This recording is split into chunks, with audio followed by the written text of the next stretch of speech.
Hypothesis tests. So hypothesis tests are statements about a parameter. Well, actually, or several ones, but let's just talk about one. The most common hypothesis test is that a parameter is 0 versus not 0. So mu equals 0 versus mu unequals 0.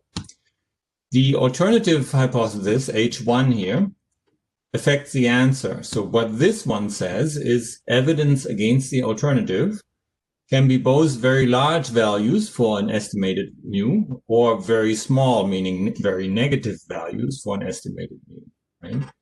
So you could also specify, instead of unequals, you could specify just greater or just smaller. But in this course, we only use the unequals one. So this is also called H naught. Naught is spelled N-A-U-G-H-T. And this is H1, right? Well, there's a 1. Okay, so we reject a hypothesis, a null hypothesis, or we fail to reject the hypothesis. We try to avoid saying that we accept the null hypothesis because we are never sure it's true.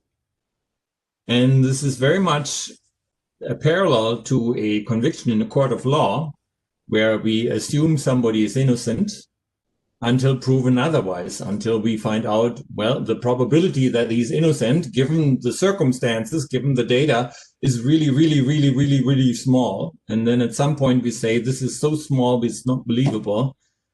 They're not innocent, and then we call them guilty, right? Now, if the probability of innocence is a little bit small, but not extremely small, then we don't convict the person because we presume they're innocent. But at the same time, we don't know they're innocent. There's just not enough proof to say that they're guilty, right? So we either we reject the hypothesis, meaning we find them guilty or not innocent, or we fail to reject the hypothesis, meaning there's not enough evidence to say anything, and we presume they're innocent. All right. So given the data, we compute the probability that the hypothesis, the null hypothesis, is true. And if the probability that the hypothesis is true is very, very small, then you reject the hypothesis. This leads us to the exact same graph that we had seen for the confidence intervals. So suppose our hypothesis mu is equals mu 0, and mu 0 is here in the middle. So if you have a sample and you compute an average, and the average is somewhere close to the hypothesized average, you'll say, okay, I believe that. Your hypothesis could be true. And if your sample average is really far away, then you say, that is so far away from the original estimate that I do not believe your hypothesis is true, and therefore I reject it. In order to know what far away is, we need to understand the variation, and this is where this distribution comes in again. And we say if it's close enough within this 1 minus alpha region, then we say, okay, there's no evidence against it. But if you're outside of this alpha region, 1 minus alpha region, then you say, okay, that is too far away. The probability is too small that I land that far away, and I don't believe it. I reject the hypothesis.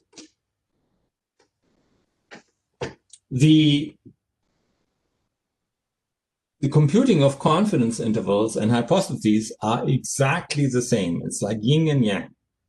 The hypothesis is rejected if and only if the observed statistics falls outside of the confidence interval. And yeah, the hypothesis testing and confidence intervals are always lead to the same conclusion. Now, when I have a 95% confidence interval, then my alpha is 5%, right? This is one corresponds to the other. So, significance level, alpha. The significance level is the probability at which the null hypothesis becomes so unlikely that you no longer believe it's true. We most of the time assume alpha is 5%, Sometimes we go down to 1%, but those are more or less the two levels that are used. Now, if you were in a court of law, 1% wouldn't be good enough, because it would mean that out of 100 cases that you look at, out of 100 normal people, one of them is convicted a criminal, even though he or she didn't do anything. So in a court of law, you would want something really, really unlikely, like 1 in a million or something like that. So in Stat 231, you have seen this all before, but a more nuanced view is taught. P-value is interpreted as a degree of evidence, and that's right, against the hypothesis. And there's strong evidence, a very small p-value, reasonable evidence, maybe between 1 and 5%, and weak evidence, maybe between 5 and 10%. That's all good and true and right, but sometimes in life you just have to make a decision. You have to say yes or no, and you have to say reject or not reject. That's how it is.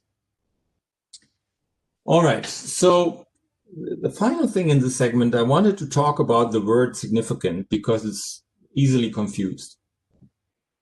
Significant has a different meaning in statistics than it has in the general English language.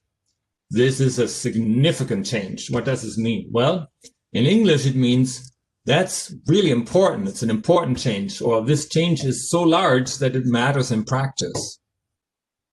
In statistics, it doesn't say anything about being large. It just means, well, it's not zero. As is evidence, the change is not zero, right? Or maybe even better, the change cannot be explained by chance alone. Right? So it's a very, very different meaning from what we say in regular English.